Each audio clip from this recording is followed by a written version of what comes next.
a millionaire faces a devastating sentence, paying $500 million to his pregnant ex-wife under the watchful eye of the press. But when a poor girl bursts into the courtroom with a crumpled envelope, everything stops. Its contents reveal an unimaginable betrayal and dismantles before the judge the biggest scam of the tycoon's life. From there, justice, redemption, and an unlikely connection forever change the fate of everyone involved. If this story interested you, don't forget to subscribe to our channel and tell us what city you're watching us from. We'll keep going. The Manhattan courtroom buzzed with anticipation as Judge Eleanor Simmons prepared to deliver the final verdict in what the press had dubbed the divorce of the decade. At 62, Robert Blackwood, the real estate tycoon whose iconic skyscrapers defined the New York skyline, sat stoically beside his attorney, his weathered face betraying no emotion. Across the aisle, his soon-to-be ex-wife Vanessa, radiant at 38 and visibly pregnant, displayed a victorious smile that didn't quite reach her eyes. The hushed whispers of reporters and spectators filled the room as Judge Simmons adjusted her glasses, preparing to announce the historic $500 million settlement that would make Vanessa's divorce one of the most expensive in American history. The tabloids had been feasting on the 6-month proceedings, dissecting every detail of the couple's 20-year marriage and speculating about the child Vanessa carried, Robert's first heir, conceived just before their separation. Before delivering my final ruling, Judge Simmons began, her authoritative voice silencing the room. I want to remind everyone present that this court... The heavy oak doors at the back of the courtroom burst open. A small figure darted past the security guards, clutching a crumpled manila envelope. The child, a girl no older than 7, wore a faded blue dress and scuffed sneakers, her determined expression at odds with her diminutive stature. "Wait!" she cried out, her voice clear and unwavering despite the commotion her entrance had caused. "You can't finish yet. I have something important."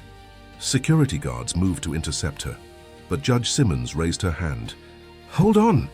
There was something in the child's earnest demeanor that gave her pause. "Young lady, this is a private proceeding. You cannot simply..." "The baby isn't his," the girl announced, pointing directly at Robert. "It's his brother's baby. I have proof." The courtroom erupted.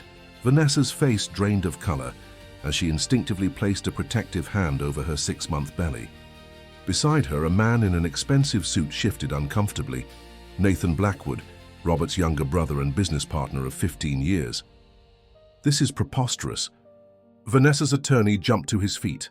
"For your honor, this is clearly some kind of stunt orchestrated by the defendant to delay..." "I live in Mr. Nathan's house," the girl continued, undeterred.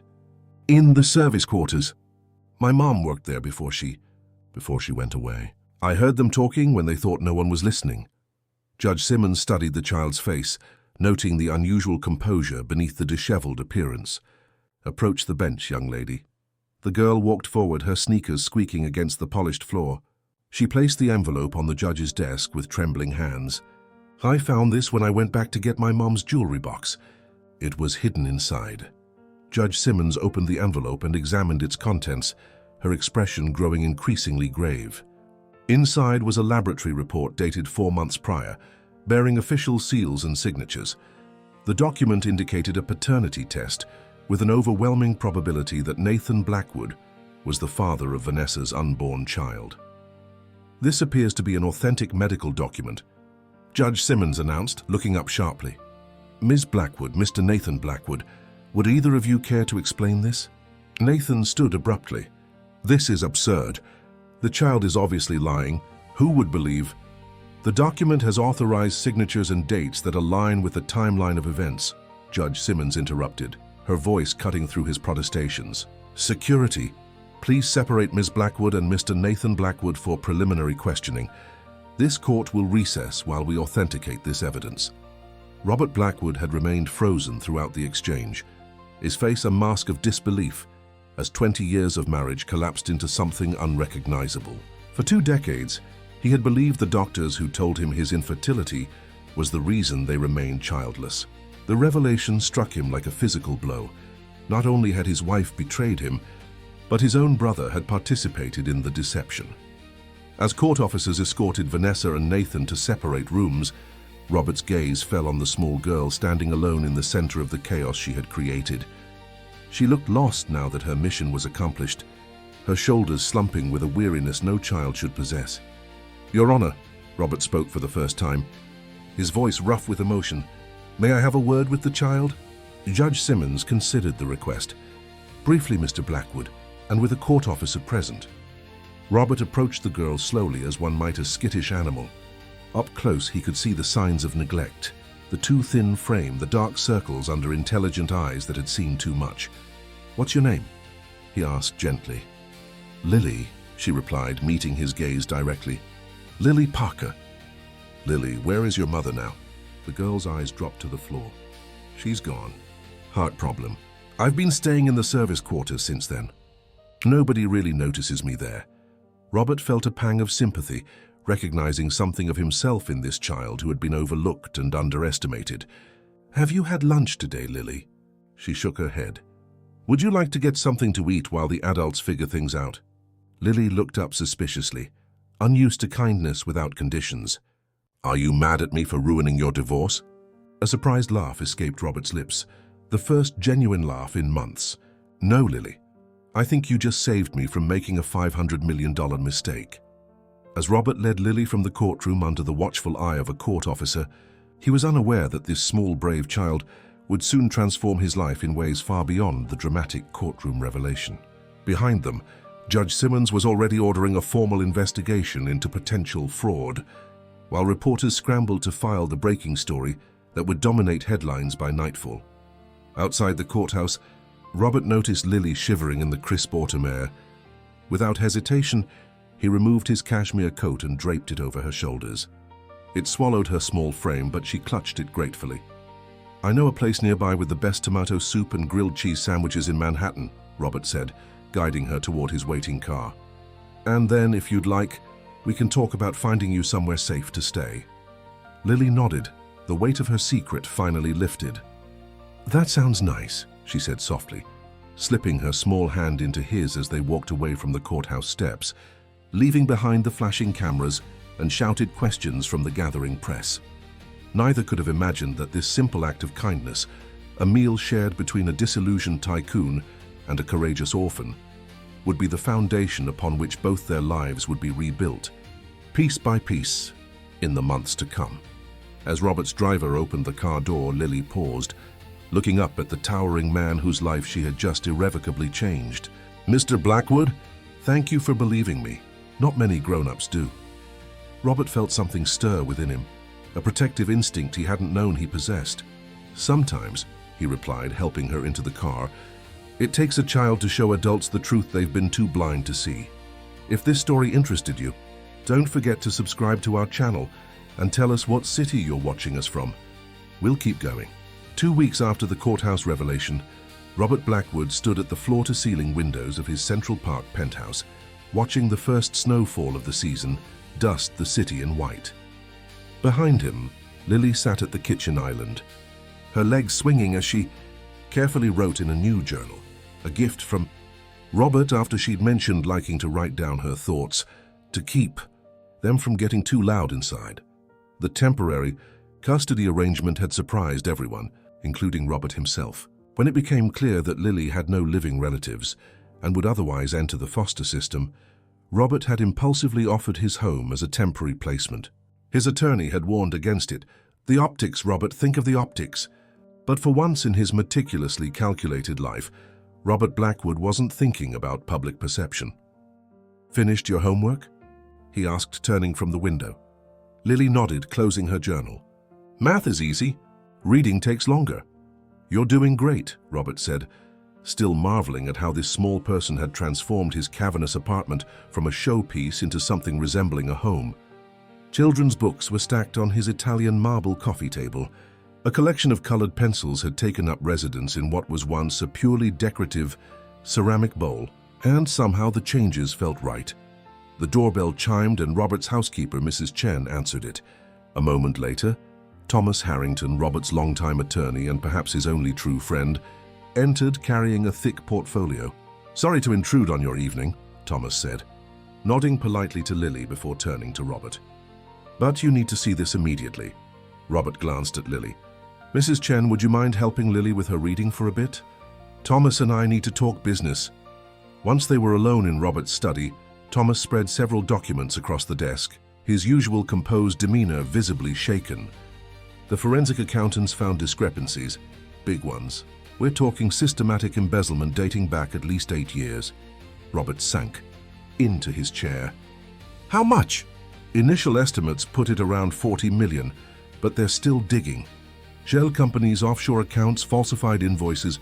It's sophisticated. And Vanessa's fingerprints are all over it." "Nathan?" "He facilitated, but Vanessa was the architect. She used her art gallery connections to launder significant portions through overvalued pieces and jewelry acquisitions." Thomas hesitated. "Robert, the East Side Development Division is financially compromised. We're looking at potential layoffs, hundreds of people." Robert's jaw tightened. For 20 years, he had built Blackwood Developments on a foundation of quality construction and fair treatment of employees. His father, a construction worker who had fallen from unsafe scaffolding and spent the remainder of his life in a wheelchair, had instilled in him the importance of worker safety and dignity. The thought of hundreds of families losing their livelihoods because of his wife's betrayal was unacceptable. "No layoffs," he said firmly. "I'll personally cover any shortfall until we recover the stolen funds."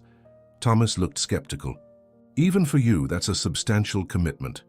Those people have families, mortgages, children in college. I won't punish them for my poor judgment in personal relationships." Robert stood and paced the room. "What are our legal options?" "The DA's office is preparing charges. With the paternity test Lily found and now these financial discoveries, both Vanessa and Nathan are facing serious consequences." Thomas gathered the documents. "Speaking of Lily, the social services assessment is scheduled for Monday." Robert nodded, his mind elsewhere. Throughout his career, he had faced countless business crises, but this felt different, more personal, more devastating. It wasn't just about money. It was about trust shattered and a future derailed. "Robert," Thomas said gently, "are you sure about this temporary guardianship? Taking in a child is challenging under normal circumstances, but with everything else going on—" "She saved me from making a catastrophic mistake," Robert interrupted. "I would have paid that settlement without question. Who knows how much more they would have taken." He walked to the window, watching the snow fall more heavily now. Besides, she has nowhere else to go. After Thomas left, Robert returned to the kitchen to find Lily helping Mrs. Chen prepare dinner, standing on a step stool to reach the counter. The domestic scene struck him as both foreign and comforting. "Is everything okay?" Lily asked, her perceptiveness catching him off guard. "You look worried." "Just some business problems," Robert answered, not wanting to burden her. "Nothing for you to worry about." Lily sprinkled cheese on the pasta bake with careful concentration. "Is it about the money? I heard Mr. Nathan and Mrs. Vanessa talking about money sometimes." Robert exchanged glances with Mrs. Chen, who discreetly moved to the other side of the kitchen. "What did you hear, Lily?" "They talked about moving money so you wouldn't find it. And about art being a good way to hide things." She looked up, suddenly concerned. "Was I not supposed to say that?" "No, Lily, you did exactly right." Robert felt a surge of gratitude toward this remarkably observant child. "Do you remember any specific details? Names of places or people they mentioned?" Lily thought carefully. Mrs. Vanessa talked about islands a lot, and someone named Cayman who helped them. Robert nearly laughed despite the seriousness of the situation. The Cayman Islands. It's a place, not a person. He made a mental note to share this information with the forensic accountants. Over dinner, Robert observed Lily as she meticulously separated the different foods on her plate, ensuring nothing touched. These small habits and quirks were becoming familiar to him. Her preference for even numbers, her dislike of loud noises, the way she hummed softly when she felt anxious. "Lily," he said carefully, "someone from social services is coming to visit us on Monday. They need to make sure you're being taken care of properly." Her fork paused midway to her mouth. "Are they going to take me away?" "No, not if I can help it. But they need to see that this is a good place for you to stay while we figure out a more permanent solution." "I like it here," she said simply. "You don't make me feel invisible." Her words hit Robert with unexpected force. How many people in his life had he made feel invisible over the years? Employees whose names he never bothered to learn, service staff he barely acknowledged, perhaps even Nathan living in his shadow, had his single-minded focus on empire building created the very resentment that led to his brother's betrayal. Later that evening, as Robert tucked Lily into bed in the guest room that was quickly becoming hers, now adorned with a nightlight and a stuffed elephant he'd impulsively purchased, she asked the question he'd been dreading. "Are you going to send me back to Mr. Nathan's house when all this is over?" "No," Robert said firmly. "Never. We'll find you somewhere safe, somewhere good." "Could I stay here?" The vulnerability in her voice made his heart constrict. Robert hesitated, acutely aware of the complexity of their situation. He was a 62-year-old workaholic in the middle of a scandalous divorce, hardly an ideal guardian for a traumatized child. And yet, in the 2 weeks since she'd entered his life, Lily had awakened something long dormant within him, a capacity for connection he'd thought lost forever.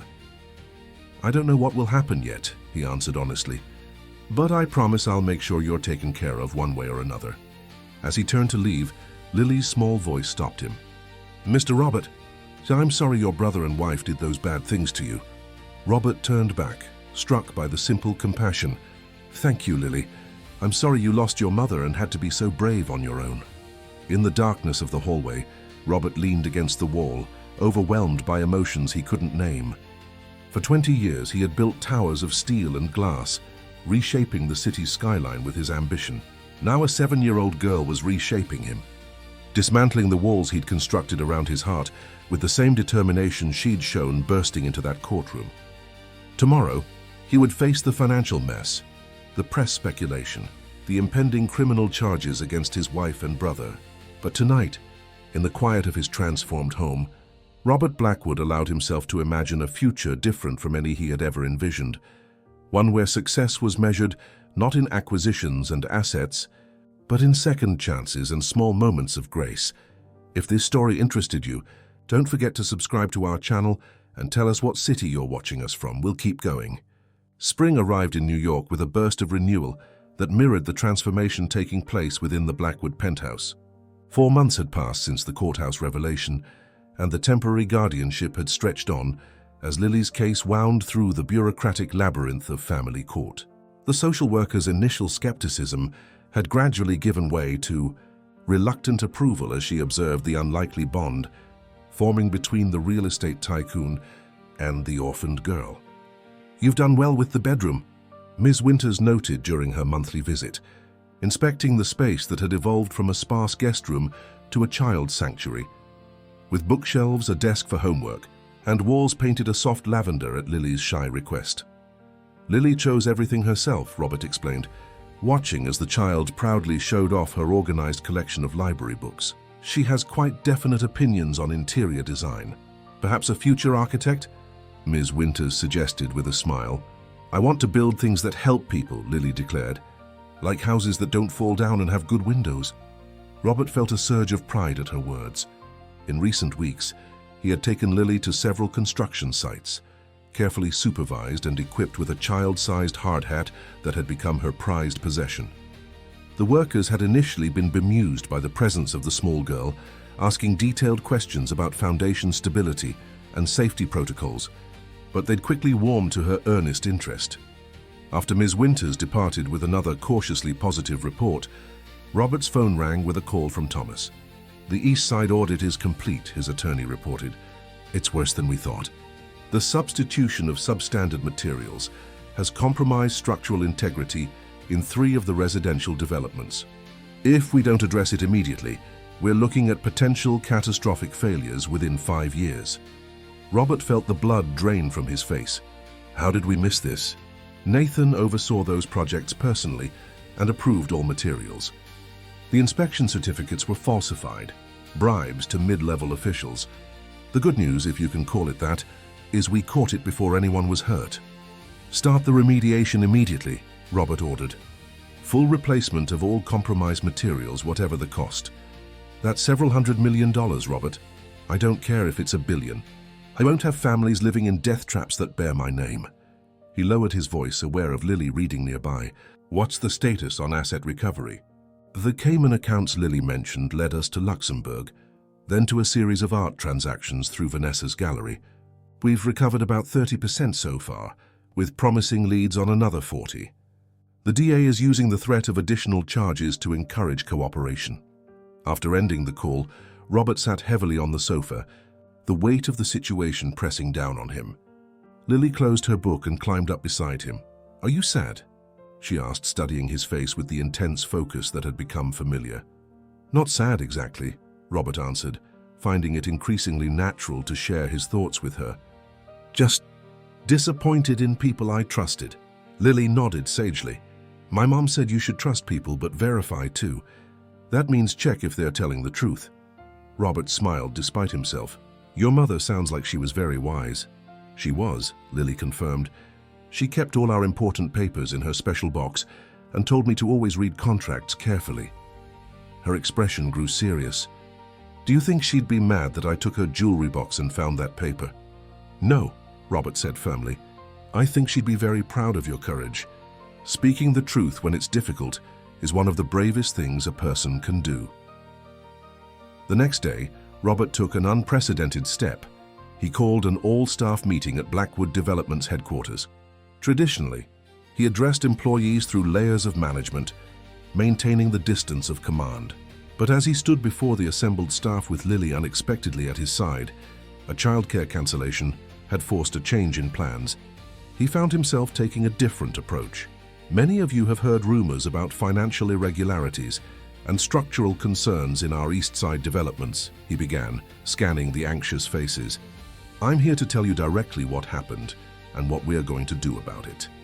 Over the next hour, Robert outlined the embezzlement scheme, the materials substitution, and the comprehensive remediation plan. He announced that despite the financial impact, there would be no layoffs. Instead, the recovery efforts would create additional positions. Blackwood Developments was built on a promise of integrity, he concluded. "I failed to uphold that promise through insufficient oversight, and for that I apologize. But I give you my word that every compromised building will be made right, and every displaced resident will be taken care of during repairs." The transparent approach was unprecedented, and the response was immediate. Employees who had been bracing for pink slips instead volunteered for the remediation teams. Contractors offered discounted rates. Even competitors reached out with support, recognizing that a scandal of this magnitude could damage the entire industry's reputation. That evening, as Lily helped Robert sort through the flood of supportive emails and messages, she paused at one from a family living in one of the affected buildings. "They're not mad," she observed, sounding surprised. "They say thank you for telling the truth and fixing the problem." "People can be remarkably forgiving when you're honest about mistakes," Robert replied, the lesson as much for himself as for her. The press, initially scathing in their coverage of the Blackwood betrayal, gradually shifted tone as the remediation progressed and the financial recovery efforts yielded results. The New York Times ran a feature titled, "From Betrayal to Redemption: The Blackwood Rebuild," highlighting not just the structural repairs, but the personal transformation of a man once known primarily for his ruthless business acumen. The article noted the unlikely influence of a young girl, frequently seen at construction sites, asking pointed questions about family accommodation and playground safety. When asked about Lily, Robert had been uncharacteristically protective, declining to share details about their arrangement, but acknowledging that she had helped him see his responsibilities in a new light. What the press didn't capture were the quieter moments of that transformation. Robert learning to prepare Lily's favorite breakfast of perfectly symmetrical toast triangles. The standing Tuesday night ritual of building increasingly elaborate pillow forts. The gradual replacement of terse phone calls with bedtime stories. On a warm May afternoon, Robert received an unexpected visitor at his office. Grace Thompson, Lily's teacher, had requested a meeting to discuss the child's academic progress. "Lily is exceptionally bright," Ms. Thompson began, "particularly in mathematics and science, but I'm concerned about her social integration. She tends to isolate herself during free play." Robert nodded, familiar with Lily's reluctance to engage with peers. "She's been through significant trauma and upheaval. We're working with a child psychologist, but these things take time." "I understand that," the teacher said gently. But there's something specific I wanted to discuss. Our class is participating in the annual science fair next month, and Lily has expressed interest in entering a project on structural engineering. Most children work with their parents on these projects, and I think it could be a wonderful opportunity for her to... I'll clear my schedule, Robert interrupted without hesitation. Miss Thompson's surprise was evident. Mr. Blackwood, I know you're extremely busy. Not too busy for this, he said firmly. Later that week, Robert cancelled a long-standing board meeting to attend a parent-teacher conference. The following weekend, he postponed a trip to Chicago to help Lily construct a model skyscraper designed to withstand simulated earthquakes.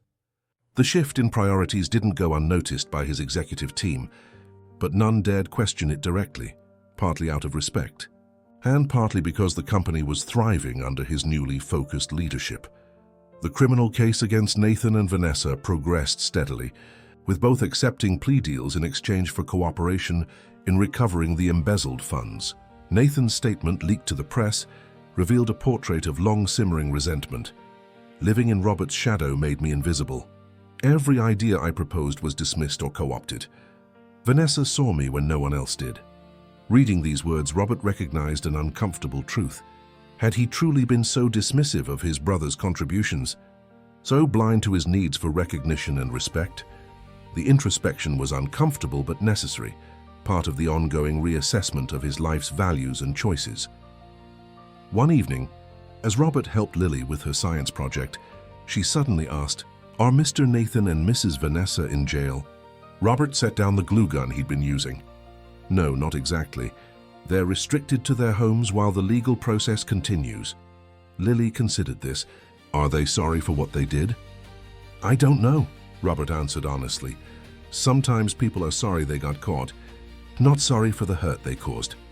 "My mom said everybody deserves a second chance if they're truly sorry," Lily observed, carefully aligning the miniature support beams.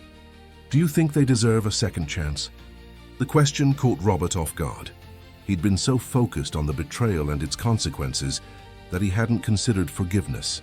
Looking at Lily's earnest face, he found himself reconsidering his hardened stance. "Maybe they do," he said slowly. "But earning back trust takes more than words. It takes consistent actions over time." Lily nodded, satisfied with this answer, and returned to her project. But the conversation lingered in Robert's mind, raising questions about redemption and the possibility of healing even the deepest wounds, questions that would take on new significance in the months to come. If this story interested you, don't forget to subscribe to our channel and tell us what city you're watching us from. We'll keep going. Summer arrived with the question of Lily's permanent placement looming larger. The temporary guardianship had been extended twice, but Ms. Winters made it clear during her June visit that the arrangement couldn't continue indefinitely. "The system requires a long-term solution," she explained. Watching Lily tend to the small herb garden they'd established on the penthouse terrace. "She needs stability, Mr. Blackwood." "She has stability here," Robert countered, more defensively than he'd intended. Over the past 6 months, Lily had become an integral part of his life, a presence he now couldn't imagine losing. "I don't disagree," Ms. Winters said carefully, "but we need to discuss permanent options. Foster placement, potential adoption candidates." "What if I adopted her?" The words escaped before Robert had fully processed the thought, surprising both of them. Ms. Winters' expression softened. "That's a significant commitment, Mr. Blackwood. Lily has experienced profound trauma and loss. She'll need consistent emotional support throughout her development. And forgive my bluntness, but you're a 62-year-old single man with a demanding career and no prior parenting experience." "I'm aware of the challenges," Robert replied, his resolve strengthening as he spoke. "But Lily and I have formed a connection that works for both of us. She's thriving here. Her teachers confirm it, her therapist confirms it. Why disrupt that? The court will consider various factors: your age, your recent divorce, the ongoing legal proceedings involving your family members. It won't be a simple process." "Nothing worthwhile ever is," Robert said, watching as Lily carefully measured water for the basil plants. "I want to try. She deserves a permanent home, and I believe I can provide that." That evening, after Lily had gone to bed, Robert sat in his study contemplating the magnitude of the decision before him. Adoption wasn't something he'd ever considered, not during his marriage to Vanessa, who had been clear about her disinterest in motherhood, a stance he now recognized as part of her deception, and certainly not as a newly single man in his 60s. A soft knock interrupted his thoughts. Lily stood in the doorway in her cloud-patterned pajamas, clutching her journal. "I couldn't sleep," she explained. "I heard you and Ms. Winters talking earlier. But what happens to me?" Robert patted the space beside him on the leather sofa. "You should have asked if you had questions, Lily. We've always been honest with each other, remember?" She nodded, settling beside him. "Are they going to make me leave?" "Not if I can help it," Robert assured her. "But we need to make a more permanent plan. The temporary arrangement was always meant to be, well, temporary." "I know what adoption is," Lily said quietly. "Some kids at school are adopted. It means you get to stay with a family forever." She looked up at him, vulnerability etched across her features. "Do you want to adopt me?" The directness of the question took Robert's breath away. In the corporate world, he was known for his decisive leadership, for making billion-dollar decisions without hesitation. Yet here, faced with a 7-year-old's simple question, he found himself momentarily speechless with the weight of responsibility. "I'm considering it very seriously," he answered carefully. "But it's a big decision for both of us. You would be stuck with a grumpy old man who sometimes works too much and doesn't always know how to be a good parent." A small smile lifted the corners of Lily's mouth. "You're not that grumpy. And you're learning?" Robert chuckled, touched by her assessment. "That I am. What do you think about the idea? Would you want that? To stay here permanently with me as your father?" Lily considered the question with characteristic thoughtfulness. "I think my mom would like you," she finally said. "She always said actions speak louder than words, and you do good actions even when they're hard." Robert felt his throat tighten with emotion. "That's one of the nicest things anyone has ever said to me, Lily. So, does that mean we can try the adoption thing?" "Yes," Robert said, the decision crystallizing in that moment. "We can try."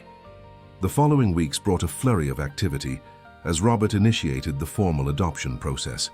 The legal team that had once focused exclusively on multi-million-dollar real estate transactions now dedicated significant resources to family court proceedings.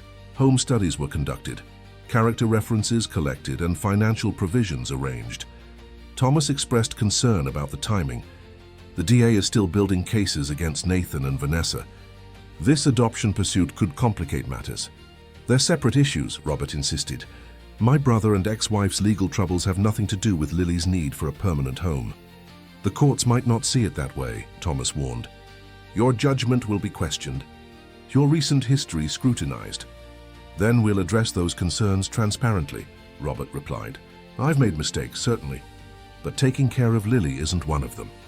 As the adoption proceedings progressed, Robert found himself increasingly drawn into the community of Lily's school. He attended the science fair where her earthquake-resistant skyscraper won first place, joined the parent volunteer committee for the summer reading program, and even hosted a career day presentation that evolved from a standard talk on real estate development to an interactive discussion on sustainable building practices. The other parents, initially intimidated by his reputation, gradually accepted him as simply Lily's guardian, a title he wore with unexpected pride. The transformation extended to Blackwood Developments, where employees noted the shift in company culture. The executive, who had once been known for his exacting standards and limited patience, now sought input from all levels, implemented family-friendly policies, and prioritized community impact alongside profitability. The remediation of the East Side properties proceeded ahead of schedule, with displaced residents housed in Blackwood-owned luxury apartments during construction, a solution suggested by Lily during a dinner conversation. "Why can't they stay in your empty buildings while you fix their homes?" she had asked, the simplicity of her logic cutting through layers of bureaucratic complexity. On a warm July afternoon, federal agents arrived at the penthouse with an update on the ongoing investigation. The evidence trail had expanded beyond financial fraud to reveal a network of bribes for building code violations and material substitutions that put hundreds of lives at risk. What had begun as embezzlement had evolved into a comprehensive criminal case that implicated not just Nathan and Vanessa, but several city officials and contractors.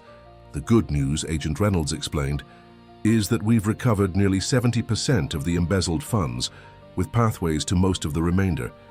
Your decision to maintain workforce levels during remediation has been noted positively by the prosecutor's office. After the agents departed, Robert found Lily in her room, working on a detailed drawing of a playground design.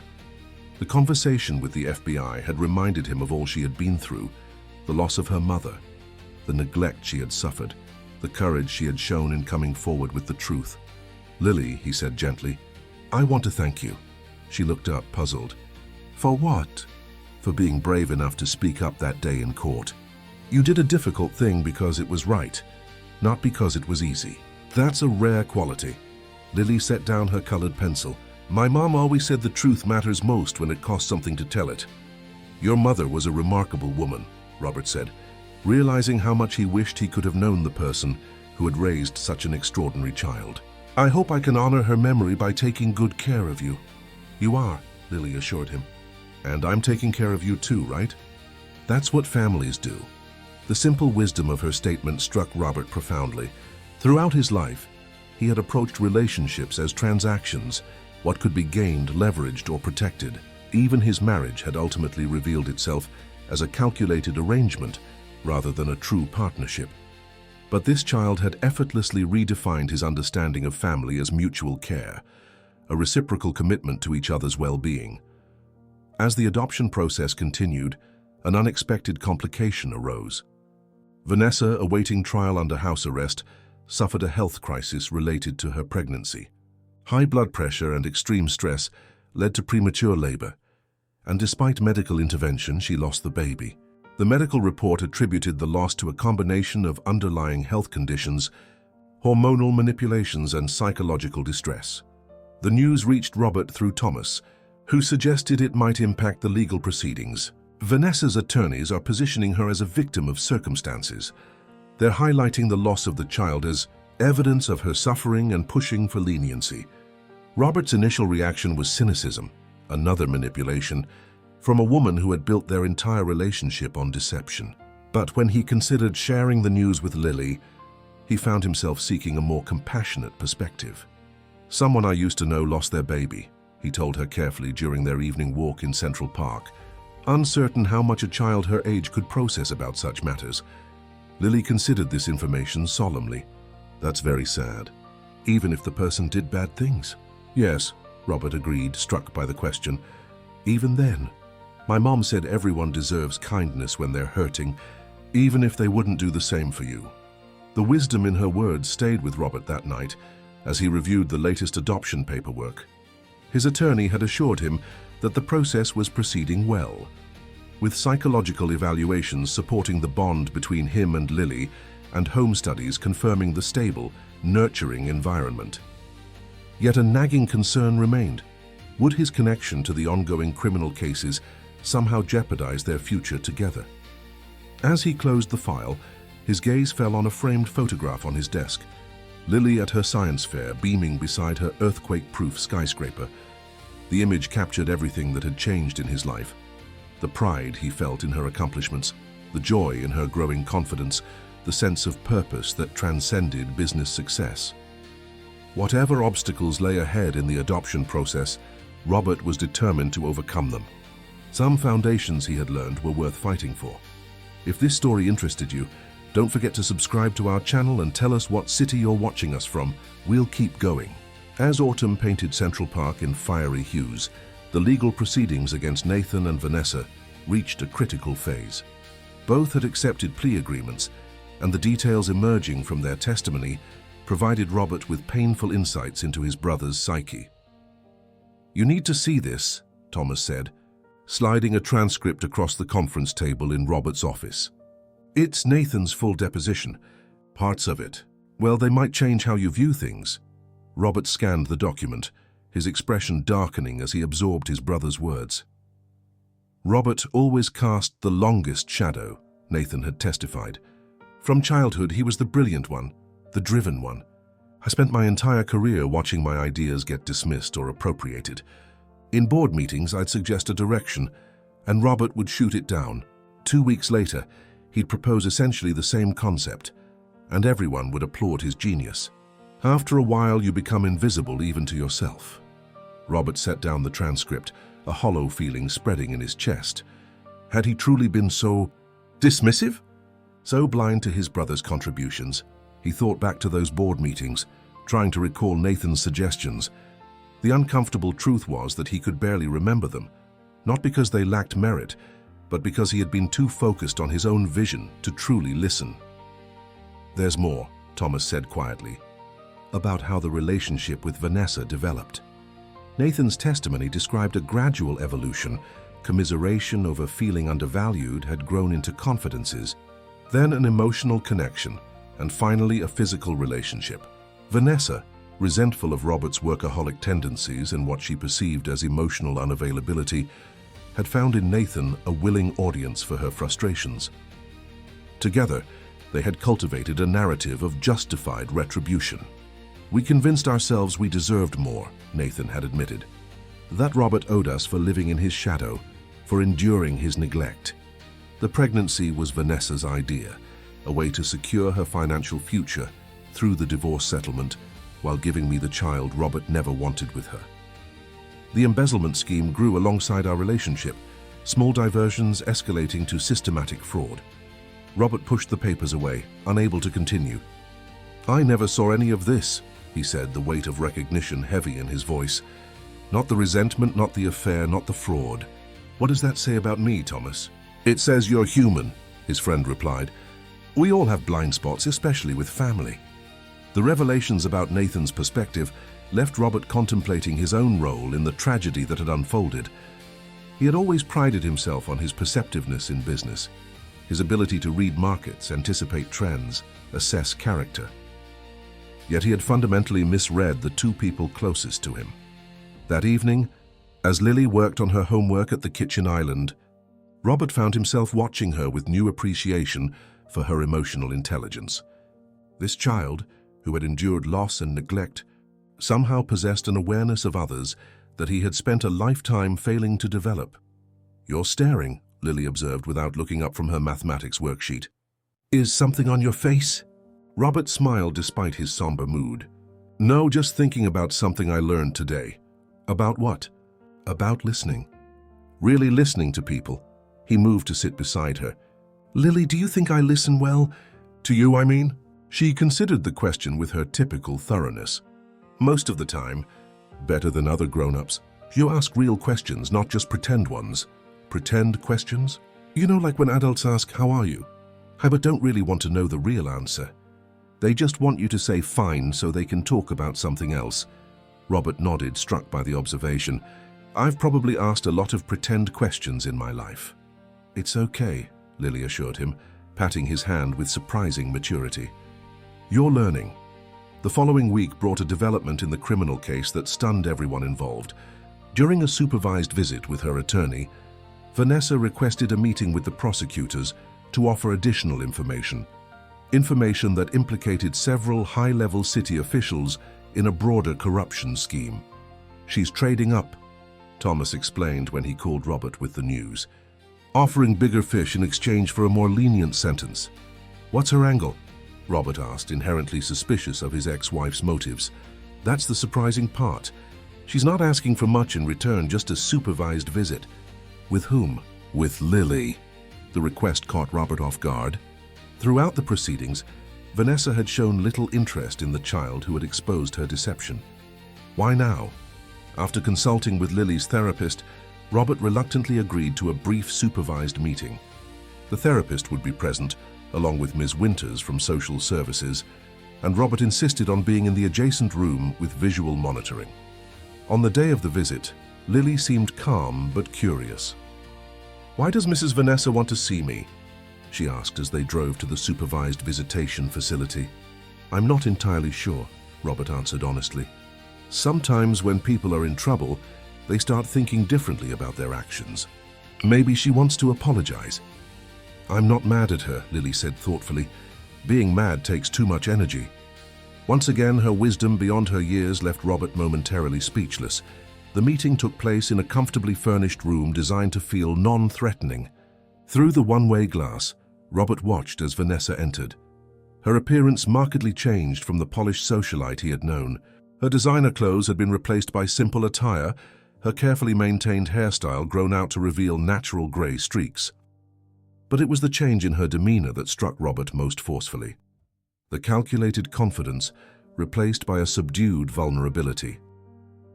Lily sat quietly as Vanessa took the seat across from her. The therapist and Ms. Winters positioned discreetly nearby. "Thank you for agreeing to see me." "Lily," Vanessa began, her voice lacking its usual performative quality, "I wanted to apologize to you directly." Lily studied her with an appraising gaze that reminded Robert uncannily of his own boardroom assessment. "For what?" "For many things," Vanessa replied. "For not being kind to you when you lived in Nathan's house, for being angry when you brought the truth to light, and for not being the person I should have been." "You were going to have a baby," Lily said. "Mr. Robert told me you lost the baby." "I'm sorry that happened." Vanessa's composure faltered momentarily. "Thank you. That's very kind." She paused, seeming to gather herself. "The truth is, Lily, the entire pregnancy was part of a plan. I never really wanted to be a mother. I just wanted—" She stopped abruptly, perhaps realizing the inappropriateness of discussing such matters with a child. "You wanted money," Lily supplied matter-of-factly, "and to hurt Mr. Robert." Vanessa nodded, a flush of shame coloring her cheeks. "Yes, but losing the baby changed something in me. It made me realize the emptiness of everything I'd been pursuing. It's strange. I never wanted a child, yet losing one broke something open inside me that I didn't know was there." Through the glass, Robert watched the interaction with growing astonishment. The woman speaking seemed fundamentally different from the person he had married, or perhaps she was finally revealing a deeper authenticity that had always been obscured by ambition and performance. "I forgive you," Lily said simply. "Not so you feel better, but so I don't have to carry around being angry. That's what my mom taught me." Tears filled Vanessa's eyes. "Your mother sounds like she was a remarkable woman." "She was," Lily agreed. "She always said that forgiveness isn't forgetting. It's just choosing to put down the heavy thing you've been carrying." The metaphor, so clearly derived from a mother's wisdom passed to a daughter, hung in the air between them, a truth too profound to require further elaboration. As the visit concluded, Vanessa made no demands, asked for no ongoing contact, imposed no expectations. She simply thanked Lily for her time and expressed hope that she would find happiness with Robert. "He's a good man," Vanessa admitted. "I didn't appreciate that when it mattered." On the drive home, Lily was unusually quiet, processing the encounter in her methodical way. "Are you okay?" Robert asked, concerned that the meeting might have upset her. "I'm okay," she assured him. "Mrs. Vanessa seems different now." "People can change when they face the consequences of their actions," Robert said, thinking of his own transformation over the past months. "Sometimes losing everything makes you see what really matters." "She's not a monster," Lily observed, "just a sad person who made bad choices." The insight struck Robert forcefully. How easily humans categorized others as entirely good or irredeemably bad, when the truth was invariably more complex. He had spent months viewing Vanessa as a villain in his personal narrative, but perhaps she was simply a flawed individual whose poor choices had spiraled into devastating consequences. Not so different from himself in many ways, just with different manifestations of their shared human weaknesses. That night, after tucking Lily into bed, Robert found himself contemplating this more nuanced understanding of his ex-wife, and by extension of his brother. The transcript of Nathan's testimony had revealed a lifetime of perceived slights and dismissals, a pattern Robert had been entirely oblivious to while focused on his own ambitions. The reflection was interrupted by Thomas calling with an update. "The recovery team found another offshore account," he reported. "This one in Singapore, linked to a series of luxury property purchases. With this discovery, we should be able to recoup nearly 90% of the embezzled funds." "That's excellent news," Robert acknowledged. "How are the East Side remediations progressing?" "Ahead of schedule. The structural engineers are impressed with the quality of the replacements. Apparently, they exceed code requirements by substantial margins. Good. I want those buildings to outlast me. After ending the call, Robert walked to the window overlooking the city lights. The skyline had been his obsession for decades, each building a testament to his vision and determination. Yet now his proudest achievement wasn't visible on the horizon. It was sleeping down the hall in a room decorated with science posters and stuffed animals. The adoption hearing was scheduled for the following month. The home studies were complete, the psychological evaluations supportive, the financial provisions generous. Yet Robert couldn't shake the concern that his connection to the ongoing criminal cases might somehow derail their future together. The thought of losing Lily after all they had built together was unbearable. As if sensing his anxiety, Lily appeared in the doorway in her pajamas, clutching the journal she wrote in each night. I couldn't sleep, she explained. I was thinking about today, about seeing Vanessa. Lily nodded, coming to stand beside him at the window. And about families, how they're not always what you expect. Robert placed a gentle hand on her shoulder. No, they certainly aren't.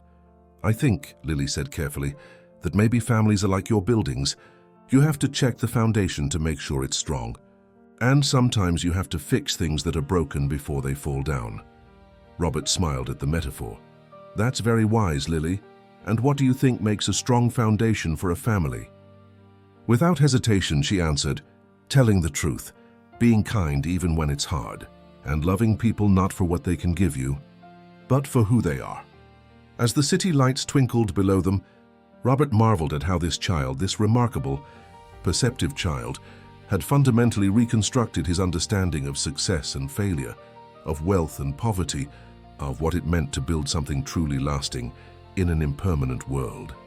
If this story interested you, don't forget to subscribe to our channel and tell us what city you're watching us from. We'll keep going. The day of the adoption hearing arrived with a crisp November chill. Robert adjusted his tie nervously as Lily, dressed in a navy blue dress she had selected for the occasion, carefully arranged her hair barrette for the 5th time. Are you nervous? He asked, recognizing his own anxiety mirrored in her meticulous preparations. A little, she admitted. What if the judge says no? Robert knelt to her level, meeting her eyes directly. Then we appeal. And we keep appealing until someone recognizes what I already know, that we belong together. The courthouse was familiar territory for both of them, though under vastly different circumstances than their first encounter. As they walked the marble hallway hand in hand, Robert couldn't help reflecting on the extraordinary journey that had brought them to this moment. From a dramatic courtroom confrontation to the cusp of becoming a legal family.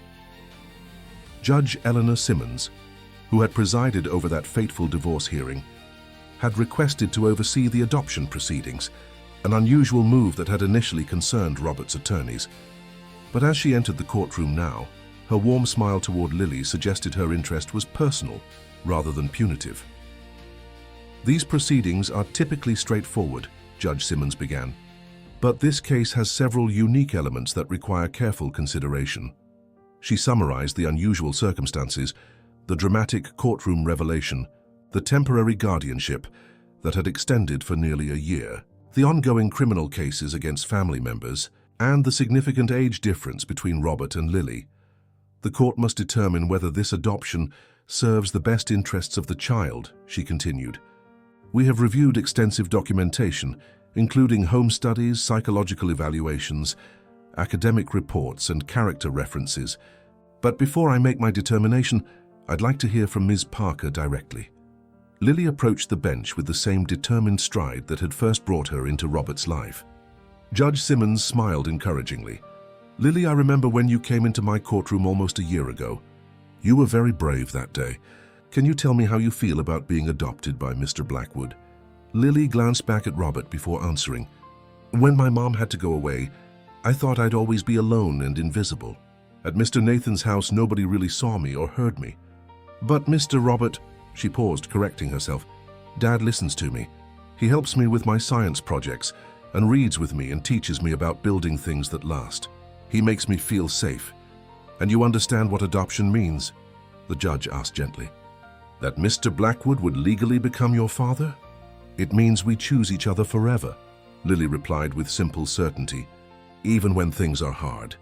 Judge Simmons nodded. visibly moved by the child's eloquence. "Thank you, Lily. You may return to your seat." She turned her attention to Robert. "Mr. Blackwood, when you first appeared in my courtroom, you were a very different man than the one I see before me today. Would you agree with that assessment?" "Without question, Your Honor," Robert answered. "Meeting Lily changed everything for me. She helped me recognize what truly matters, not buildings or business deals, but human connections. The kind of legacy that isn't measured in square footage or profit margins. Your professional reputation was built on calculated risks and strategic decisions," Judge Simmons observed. "Is that how you approach this adoption, as another acquisition?" The question was pointed, but Robert recognized its legitimacy. "No, Your Honor. There was nothing calculated about my decision to pursue adoption. In fact, it defies conventional logic. A 62-year-old workaholic suddenly becoming a father to a young child. But sometimes the most important decisions in life aren't logical or strategic. They're matters of the heart." Judge Simmons reviewed her notes thoughtfully. The court acknowledges the concerns raised regarding Mr. Blackwood's age, recent divorce, and family connections to ongoing criminal proceedings. However, these concerns must be balanced against the remarkable bond that has clearly formed between the petitioner and the child. She looked up, her expression softening. "The purpose of adoption law is not to find perfect parents. They don't exist. It's to secure loving, stable homes for children who need them. Based on the comprehensive evidence before me, I find that this adoption serves Lily's best interests." Robert felt a surge of emotion as the judge continued. "I hereby approve the petition for adoption. From this day forward, Lily Parker will legally be known as Lily Parker Blackwood, with Robert Blackwood as her father, with all attendant rights and responsibilities." The gavel struck, and Lily's hand found Robert's, squeezing tightly as tears of relief and joy streamed down both their faces. Outside the courthouse, they were greeted by a small gathering of well-wishers. Mrs. Chen, Ms. Winters, Lily's teacher, and several executives from Blackwood Developments, who had become unexpected allies in Robert's transformation. Thomas presented Lily with a bouquet of sunflowers, her favorite. "Congratulations, Lily Blackwood," he said, emphasizing her new legal name. She accepted the flowers with a shy smile. "Thank you for helping my dad with all the paperwork." He said there were a lot of big words. The celebratory lunch at Lily's favorite diner, a modest establishment that the old Robert would never have frequented, was filled with laughter and plans for the future. When asked what she wanted to do to celebrate, Lily surprised everyone with her request. "I want to visit the East Side buildings," she said, "to see how the fixing is going." So their adoption day included a tour of the remediation sites, where construction crews greeted Lily by name and proudly showed her the improvements. Reinforced support beams, properly installed insulation, updated safety systems. At each location, Robert noticed how workers responded to his daughter's questions with genuine respect rather than condescension, recognizing the sharp intelligence behind her childish phrasing. As they walked through a nearly completed apartment building, the foreman pulled Robert aside. "Your girl's got a future in this business," he said with admiration. "Never seen a kid her age ask about load-bearing calculations before." Robert smiled, pride warming his chest. "She sees things the rest of us miss." That evening, after a day of celebration, Robert helped Lily hang a framed copy of the adoption certificate in her room, alongside a photograph of her mother that they had recovered from Nathan's house during the investigation. "Do you think your mum would approve?" Robert asked carefully, watching as Lily arranged the frames with characteristic precision. "Yes," she said without hesitation. "She always said family is more than blood. It's who shows up for you every day." She traced her mother's face in the photograph. "I still miss her." "You always will," Robert acknowledged. "And that's okay. Loving her and remembering her is part of who you are, part of what makes you the extraordinary person I'm proud to call my daughter." Later that night, as Robert worked in his study, his phone rang with an unexpected call from the federal prosecutor handling Nathan and Vanessa's cases. "We've received a formal request from your brother," the prosecutor explained. "He's seeking a supervised visit with you." Robert's immediate instinct was refusal. The betrayal still felt raw, the damage Nathan had caused to the company, and potentially to countless residents, unforgivable. "What's his stated purpose?" Robert asked cautiously. Reconciliation, apparently. Both he and Ms. Blackwood have been model participants in the rehabilitation programs. Their cooperation has led to additional recoveries and exposed corruption within the building inspection department. After ending the call, Robert sat in silent contemplation.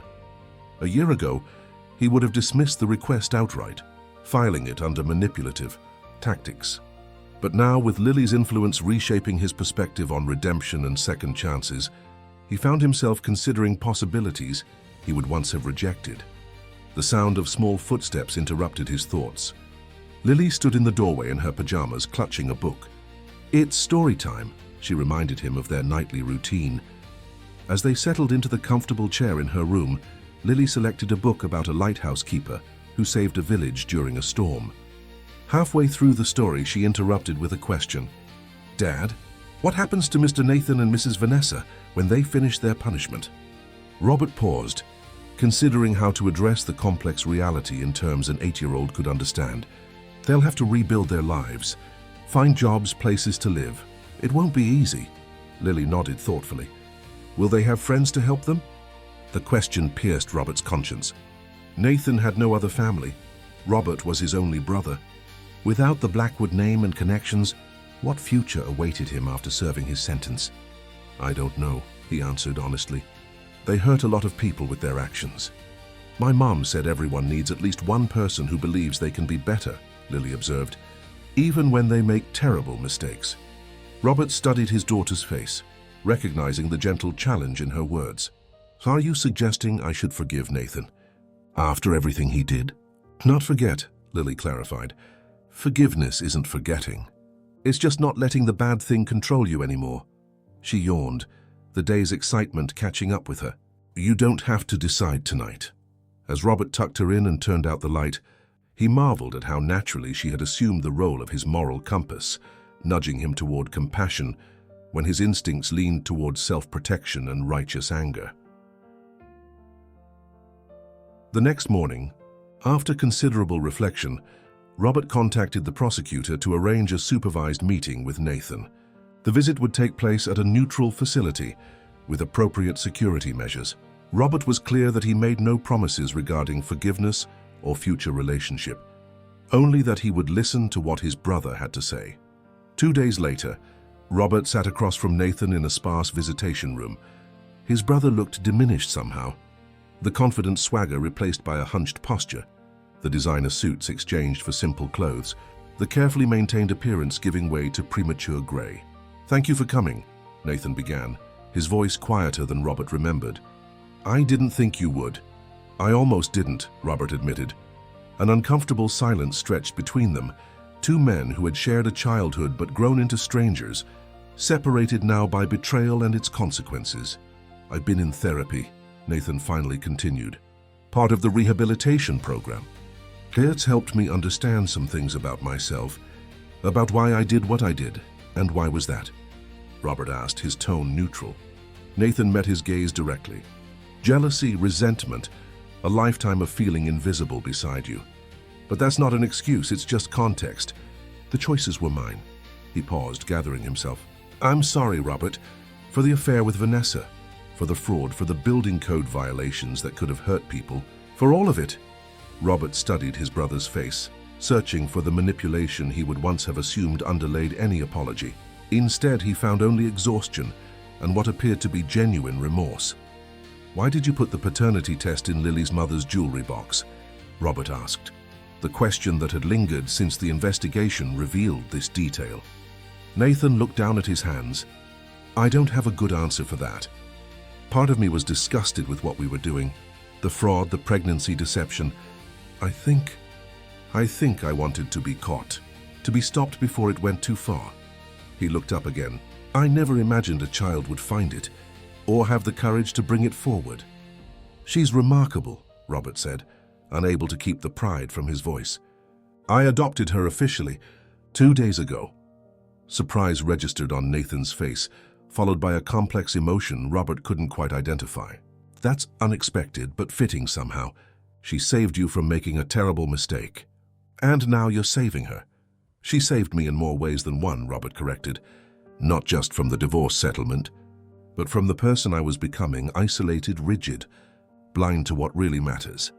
As the meeting concluded, Robert made no promises about future contact, but agreed to receive letters from Nathan, a small opening that represented neither full reconciliation nor complete rejection.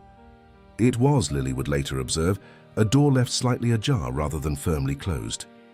On the drive home, Robert reflected on the complex emotions the meeting had stirred, anger and hurt still present, but now accompanied by an unexpected capacity for empathy. He recognized in Nathan's words his own loneliness, his own tendency to measure worth through achievement rather than connection. Perhaps they were more alike than different, their shared wounds simply manifesting in divergent ways. That evening, as snow began to fall over the city, Robert and Lily sat on the terrace bundled in blankets, watching the transformation of the urban landscape into something pristine and possibility-filled.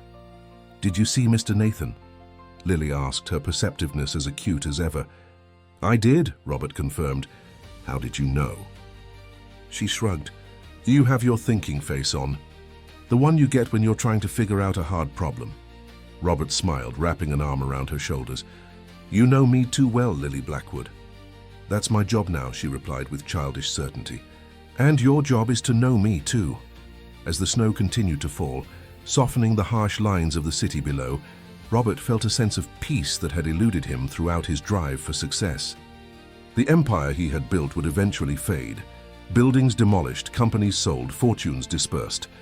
But this connection, this family they had built together from the most unlikely beginnings, this might endure in ways his towers of glass and steel never could. If this story interested you, don't forget to subscribe to our channel and tell us what city you're watching us from. We'll keep going.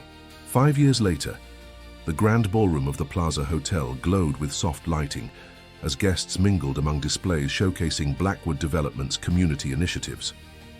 The event, marking the 5th anniversary of the Blackwood Foundation for Ethical Building Practices, had drawn architects, engineers, city officials, and business leaders from across the country. At the center of it all stood Lily Blackwood, now 13, confidently explaining the scale model of an innovative playground design to the mayor of New York. Her dark hair was pulled back in a neat braid, her gestures animated as she detailed the safety features and accessibility elements. "The cushioned surfaces exceed impact absorption requirements by 40%, she explained, "and the layout ensures sightlines for caregivers while preserving children's sense of adventure." Robert observed from a short distance away, pride swelling in his chest. In the 5 years since the adoption, Lily had blossomed from a cautious, observant child into a confident young person with definite opinions and remarkable capabilities.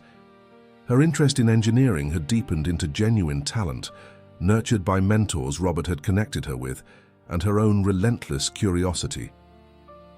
"She's extraordinary," said a familiar voice beside him. Judge Eleanor Simmons, now retired, had joined him at the edge of the room. "You've done well with her, Robert." "She's done well with me," he corrected with a smile. "I'm still not entirely sure who adopted whom." The judge laughed, watching as Lily graciously accepted the mayor's impressed compliments. "The foundation is doing important work. The safety certification program has become the industry standard, I hear." Robert nodded. The Blackwood Foundation had emerged from the remediation efforts, institutionalizing the higher standards they had implemented and creating accountability mechanisms to prevent similar safety compromises in the future. What had begun as damage control had evolved into a genuine mission, one that Lily had helped shape with her persistent questions about families and safety. "Dad," Lily called, waving him over. "The mayor wants to hear about the Memorial Gardens project." As Robert joined them, explaining the initiative to create green spaces, honoring community members who had made significant contributions, he marveled at how naturally Lily had assumed the role of partner in these efforts. Her suggestions, initially offered hesitantly during dinner conversations, had gradually become integral to the company's community focus. The event continued with a formal program, including recognition of the employees who had remained with Blackwood Developments through the crisis and contributed to its ethical rebuilding.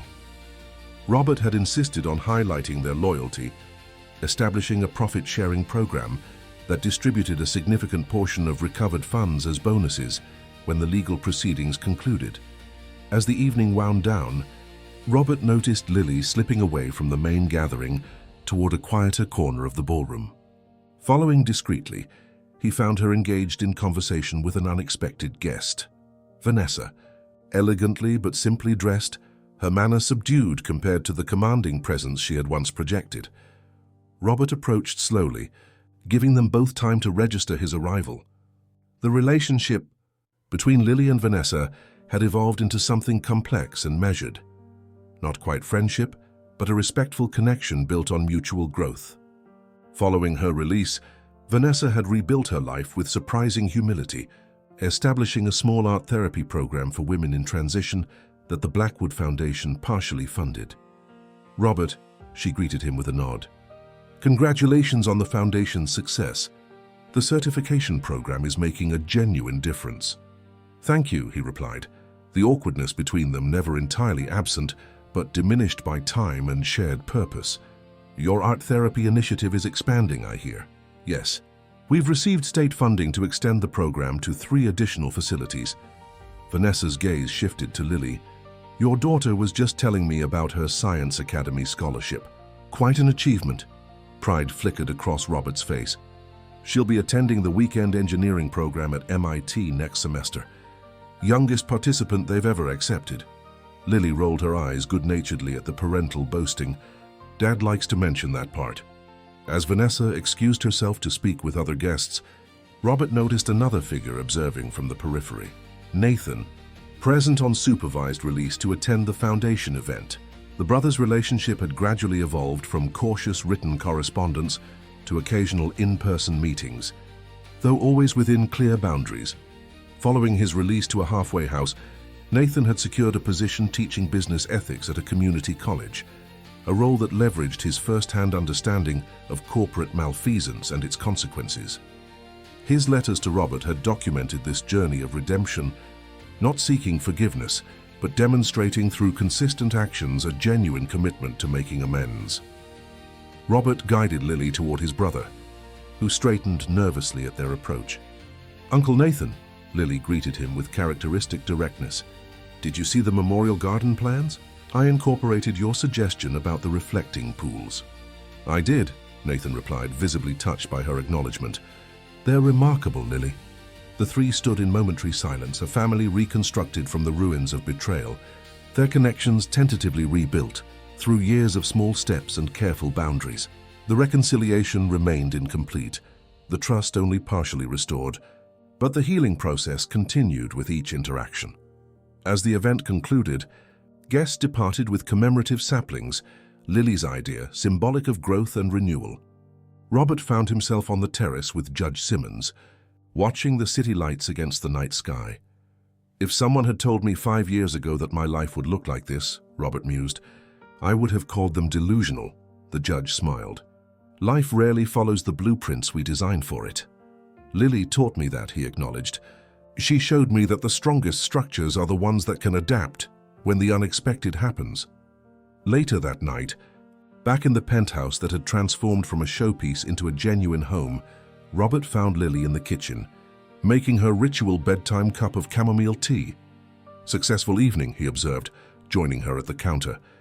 "The mayor seemed impressed with your playground design."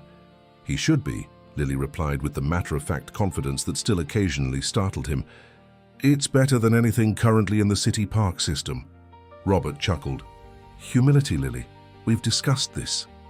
"False modesty isn't honest," she countered, stirring honey into her tea with precise movements. "Mom always said to acknowledge your abilities without arrogance." She referred to her birth mother this way often, keeping her memory alive through small references and the framed photograph that still held a place of honor in her room. She was right, Robert conceded. As usual. Lily carried her tea to the living room, settling onto the sofa with the comfortable familiarity of home. "I've been thinking about something," she began, in the tone that always preceded a significant conversation. "That sounds dangerous," Robert teased, sitting beside her. She shot him a look that was pure teenage exasperation before continuing. "Remember when you took me to that courtroom? To see where we first met?" Robert nodded. On Lily's 12th birthday, at her request, they had visited the courthouse, where she had burst in with her crumpled envelope, forever changing both their lives. "You said something about how I saved you from making a $500 million mistake." She paused, formulating her thought. "But I've been calculating, and I think it was much bigger than that." "How so?" Robert asked, curious about where her analysis was leading. "Well, there was the money from the divorce settlement," she began, ticking off points on her fingers in her methodical way. "Then the embezzled funds that were recovered. Then the prevention of potential lawsuits if those buildings had failed. Then the value of the jobs that were saved. And then there's the foundation's impact, which is harder to quantify but definitely significant." Robert smiled at her characteristic precision. "You're right. The financial impact was enormous. But that's not the real calculation," Lily continued, her expression growing more serious. "I've been thinking about invisible value, the kind you can't put on a balance sheet." "Enlighten me," Robert prompted, recognizing the thoughtful look that preceded her most profound observations. "If I hadn't come into that courtroom that day, you might have won eventually anyway. Maybe someone else would have discovered the fraud. But you might have stayed the person you were before, focused on buildings instead of people, measuring success by the wrong metrics." The insight struck Robert forcefully. She was right, of course. The financial impact of that day had been substantial, but the personal transformation had been immeasurable. "And I would have ended up in foster care," Lily continued matter-of-factly. "Statistically, outcomes for children who enter the system at my age aren't optimal. Instead, I got opportunities, stability, education, a future. So really, we saved each other." Robert felt a tightness in his throat. "We did, didn't we?" Lily nodded, satisfied with the conclusion. "The most valuable things can't be calculated. That's what Mom meant when she talked about wealth that doesn't diminish when it's shared." The following morning brought another milestone, the official opening of the first memorial garden, dedicated to Sarah Parker, Lily's mother. The small green space nestled between Blackwood buildings featured a central sculpture of interlocking hands, symbolizing connection and support. As Robert and Lily stood before the plaque bearing Sarah's name and the inscription, "Truth Teller," "Courage Teacher," Robert reflected on the woman he had never met who had shaped his life so profoundly through her daughter. "She would have loved this," Lily said softly, arranging fresh flowers beneath the plaque. "She always said green spaces in cities were like breathing rooms for the soul." "She was a remarkable woman," Robert agreed. "To raise someone with your courage and clarity of vision, she must have been extraordinary." "She wasn't perfect," Lily acknowledged, with the balanced perspective she brought to everything. "She worked too hard, worried too much about money, and burned dinner a lot. But she was honest, even when it was difficult. She taught me that true strength isn't about power or control. It's about having the courage to do what's right, especially when it costs you something." As they walked through the garden, greeting community members who had gathered for the opening, Robert observed the easy way Lily connected with people of all ages and backgrounds, from elderly residents to young children, from construction workers to corporate executives. She moved between these worlds effortlessly, at home in all of them, carrying forward her mother's legacy of authentic engagement. Later that day, in his office overlooking the city he had helped shape, Robert found himself reflecting on the extraordinary journey of the past 5 years. On his desk sat a framed newspaper article, the first major piece about the courtroom revelation, headlined "Child's Courage Prevents Billion-Dollar Mistake."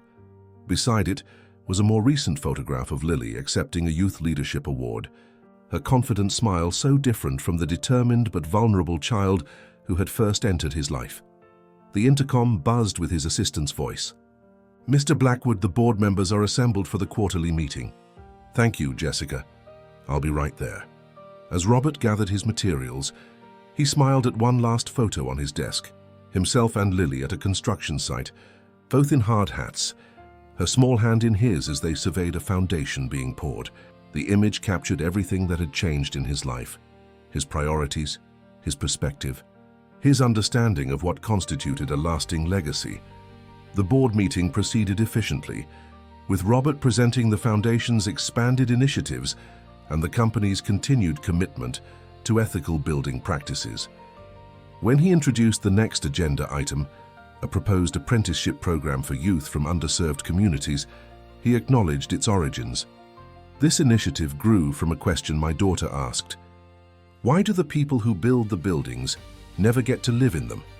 Robert explained. It's a simple question, but one that challenges us to reconsider who benefits from development and how we might create more inclusive pathways to prosperity. As the meeting concluded, Thomas, still, Robert's trusted advisor and friend, remained behind.